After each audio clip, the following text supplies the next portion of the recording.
Hello. Today we're going to look at an introduction to limits.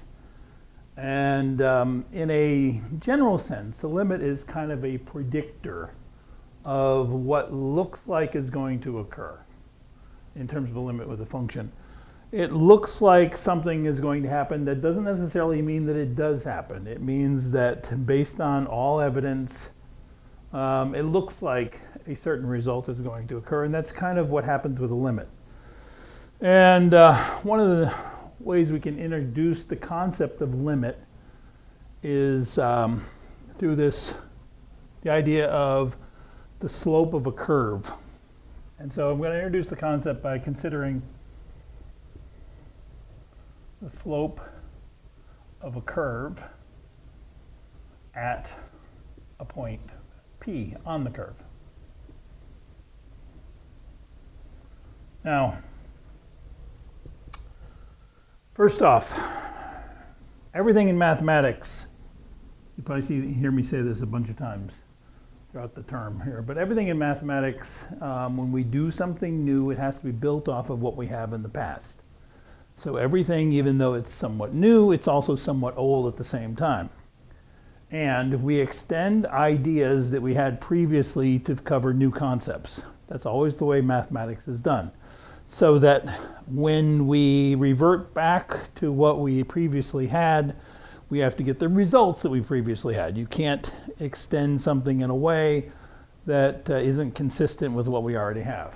And so, we know how to deal with slope of a line. Based, what you learned in whatever, Algebra 1, slope through 2 points, x1, y1, and x2, y2. Slope is y2 minus y1 over x2 minus x1. This is the slope of a line. And so, what we're going to do is kind of build off of that result. So, somehow I have to kind of extend this idea to deal with a curve. So, first, we'll define. Everything in mathematics is also built on definitions. Definition is kind of the king. It determines citizenship, whether something is or isn't whatever we're talking about. So we'll define the slope of a curve to be the slope of the tangent line.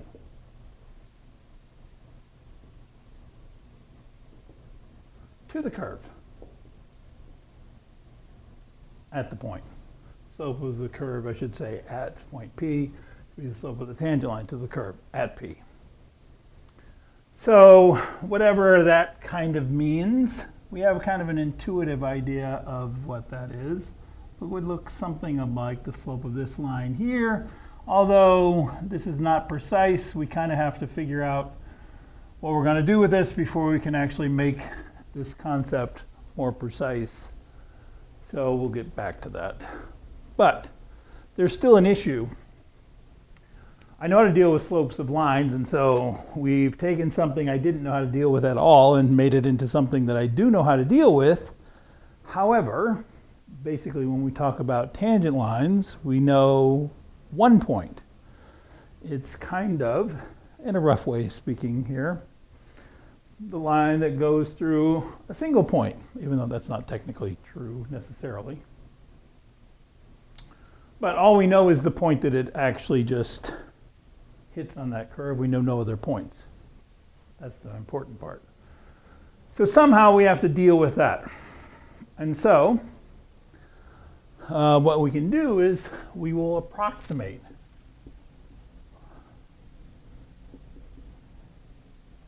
the slope of the tangent line by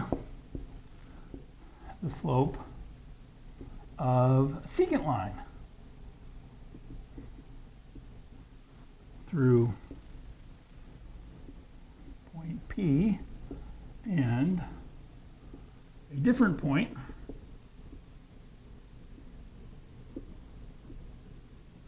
Q on the curve. Now, a secant line is just a line that goes through 2 points on the curve. Nothing really unusual about that. And so we have this other point Q. It doesn't really matter where I put it, or it shouldn't matter. And we draw the line that goes through points P and Q. And because now I have 2 points, actually let me call this Q1, and that kind of will indicate where we're headed. But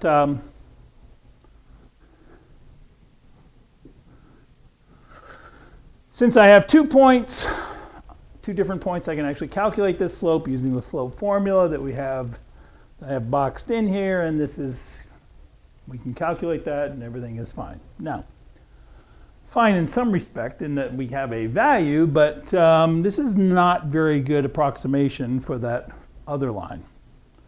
And so what we will do is we will improve the approximation.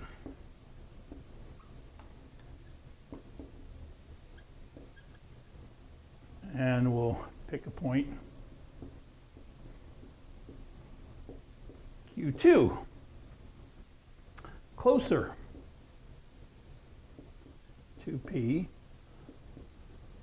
than Q1, and approximate the slope of the secant. You calculate the slope of the secant line.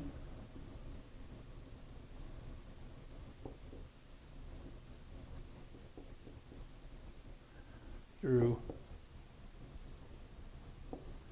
P and Q2. And so we have something that might look like this. So here's Q2, and we now have the line that goes through P and Q2. And this is a better approximation than what we had originally. And you can kind of see where this is headed, hopefully. We can do a Q3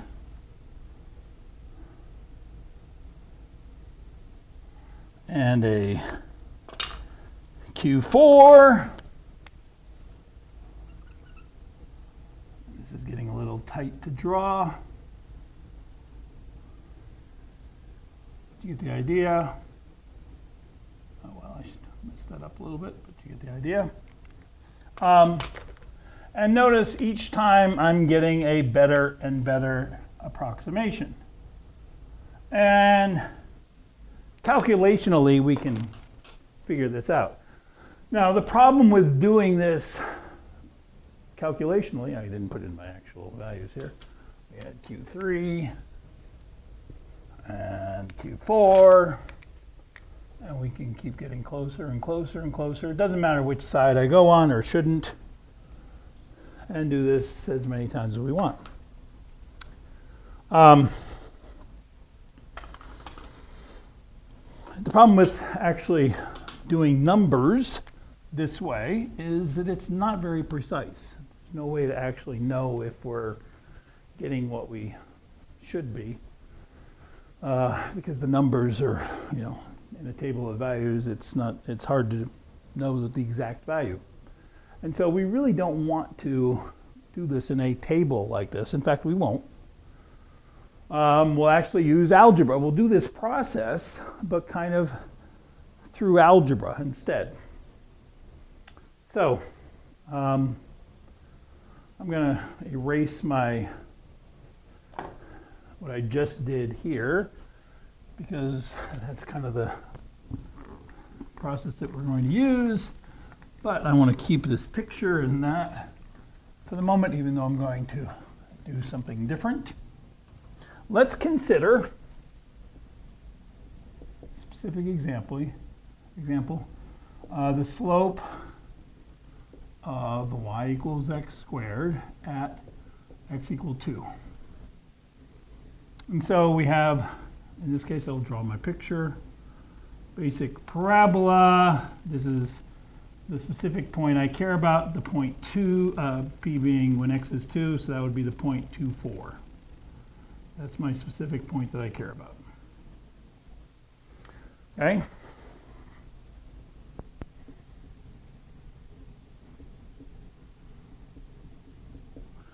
And I'm going to take a general point, Q, that we can get closer and closer through this process. General point Q not equal to P. And so it doesn't really matter where I put this, just someplace other than the point Q24. And since this is a general point, it would be point xy. Now, y in this case is x squared. And so in reality, this is the point xy, or really the point x comma x squared. And so my general point would be the point xy, or x comma x squared. And I'm going to calculate the secant slope using these 2 points. Slope of the secant line is y2 minus y1, which would be x squared minus 4 over x minus 2, x2 minus x1. I'm literally using my slope formula from Algebra 1. And we want to know what happens to the secant slope as x approaches 2. This process of letting my Q get closer and closer to P. Okay? Now, notice here a couple things. First off, x cannot equal 2. We need 2 different points, and this makes no sense if x is 2, because then I would be dividing by 0. So x cannot equal 2. Second, this is the idea of limit. What we're trying to do is see what happens, what looks like is going to happen, and we're getting closer and closer, and we're going to predict the value of the tangent slope by what happens with the secant slope. And so, second, we will define the slope of the tangent line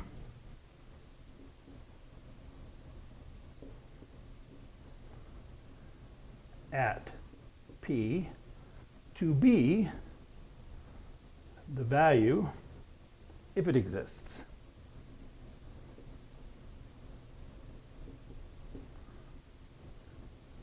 that the secant slopes approach as Q approaches P. So if my secant slopes approach a specific value as Q approaches P, then that will be how we define the slope of the tangent line. And so I will take this secant slope, and I hopefully left enough room here to do this. It's a very simple algebra. But we can simplify this. This is x minus 2x plus 2 over x minus 2, which is just x plus 2 as long as x is not equal to 2. Remember, we saw that in the algebra video. So, as x approaches 2, my original secant slope, I can't tell what's happening because my denominator is approaching 0. My numerator is also approaching 0.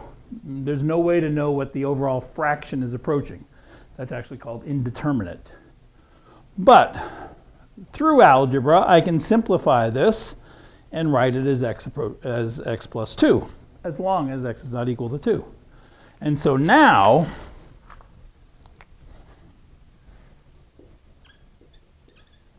I don't like this marker. Now, as x approaches 2, my secant slope approaches 4. As x gets closer and closer to 2, x plus 2 obviously is getting closer and closer to 4. And so therefore, my secant slopes are approaching some value. Therefore, the slope of the tangent line we define to be 4 at x equal 2. So going back to my picture here, as we move closer and closer, my secant slopes are getting to a specific value. In this case, algebraically, we came up to 4. And so that is the slope of the tangent line. In the actual picture here, again, this is my tangent line, or thereabouts. And if we take this secant line and get it closer and closer, it approaches the slope of the tangent line. That being 4. Okay, let's look at another example and kind of go through that. We don't really need the graph because we're doing it all algebraically anyway. And so I'll leave the rest of that. Let's consider find the slope of the tangent line to y equals the square root of 2x minus 1 at x equals 5. And so what we need is my specific point P, which I will label x is 5. When I put that in there, I get the point 3, y value 3, 0.53. And my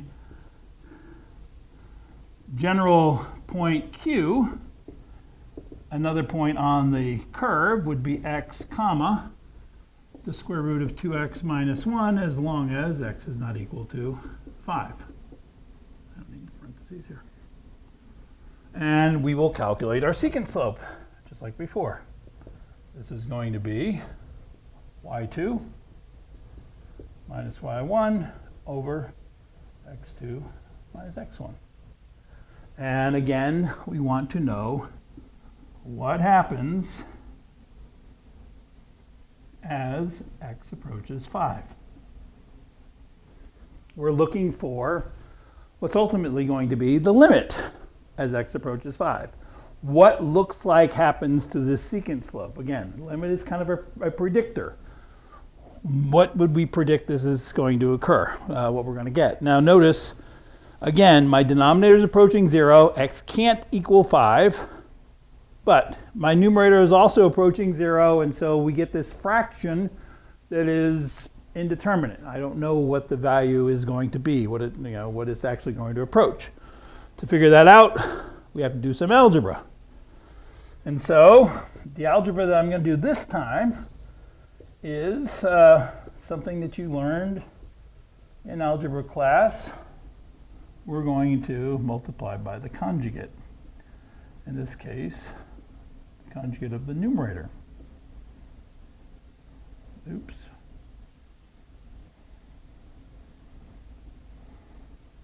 The methods of what you learn in algebra are not just for algebra class. They're methods that we use later on to do what we have to do. So that's why we learn things in algebra class. This gives me 2x minus 1 minus 9. This is the difference of two squares, the result, because I have the form a minus b times a plus b. So when you multiply them, you get a squared minus b squared over x minus 5 times the square root of 2x minus 1 plus 3. Make sure you have parentheses. These parentheses are absolutely necessary everywhere that they are, which is 2x minus 10 over x minus 5 times square root of 2x minus 1 plus 3. Notice here I can factor out a 2, and life is good, because what that gives me then is I can reduce this and get rid of the problem. The problem child is this x minus 5 factor in the denominator, because that makes my denominator go to 0, which causes issues. And so we can now reduce. However, when I do that, I still have to write x is not equal to 5 to make these equivalent to each other. But whereas I could not tell what happened here when x approached 5, these steps are all, each one is equal to the previous. They're all equal to each other. And so what happens here as x approaches 5 is the same as what happens here as x approaches 5. And this I can tell. As x approaches 5, my secant slope approaches 2 over x approaches 5, 2x approaches 10, 2x minus 1 will approach 9, square root of that would approach 3, 3 plus 3 is 6, so, or 1/3 in this case. So my secant slope approaches 1/3, which means the slope of the tangent line is 1/3 at x equals 5. Because again, that's how we define the slope of the tangent line. Now, again, this is an introduction to limits. We're using the application here of finding the slope of a tangent line to a curve to kind of introduce the concept. There are limits that have nothing to do with slopes of tangent lines. So the slope of a tangent line will be a limit, but it doesn't go the opposite direction. So don't assume that all limits involve, comes from a problem where you have slopes of tangent lines and etc. The idea of a limit is kind of universal in everything that we do in calculus. And it is actually everything in calculus depends on limits. And so that's actually what we're going to talk about more next time.